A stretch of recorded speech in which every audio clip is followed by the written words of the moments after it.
చేశారా, అంచనా వేశారా? జగన్ 2014లో ఆల్రెడీ కూటమి దెబ్బ తిని ఉన్నారు ఫస్ట్ టైం. తిన్నా సరే మళ్ళీ 2024లో ఎందుకు ఆ రాంగ్ స్టెప్? అదే కదా, అంటే కూటమి తర్వాతన మొన్నటిసారి 50% ఓట్లు వచ్చి ఈయన లెక్క ఎట్లుందంటే 40 తెలుగుదేశానికి వచ్చింది, విడిగా 5.8 జనసేనకు వచ్చింది, ఇటు బీజేపీకి 0.8 వచ్చింది. కాబట్టి ముగ్గురిది కలిపినా సరే వైసీపీ కంటే ఎక్కువ ఉన్నాయి కదా వాళ్ళకి. అవును, ఆ లెక్కేసుకున్నాడు ఈయన.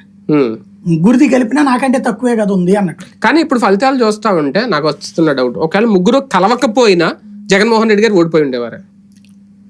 కష్టం, ఎందుకంటే అంటే టీడీపీకి ఇండివిజువల్ గా కావాల్సిన మెజారిటీ వచ్చేసింది, 46 వచ్చింది కరెక్ట్.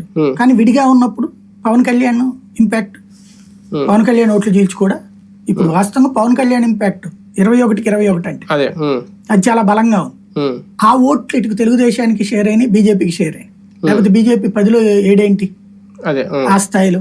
అంటే పవన్ పాజిటివ్ వేవ్ ఒకటి వచ్చింది, ఆ పాజిటివ్ వేవ్ ని తెలుగుదేశం క్యాష్ చేసుకుంది. జగన్ మీద ఆ స్థాయి వ్యతిరేకత ఉన్నప్పుడు టీడీపీ, జనసేన, బీజేపీ విడివిడిగా ఉన్న వీళ్ళకి కావాల్సిన మ్యాజిక్ ఫిగర్ అయితే వీళ్ళు సాధించేసుకున్నారు టీడీపీ ఒకరి అవసరం లేకుండా. ఒకవేళ విడిగా ఉన్నా ఇదే ఉండేదా, ఇంకా ఏమన్నా కాస్త ఈయన సీట్లు పెరిగి ఉండేవా అని అనేది.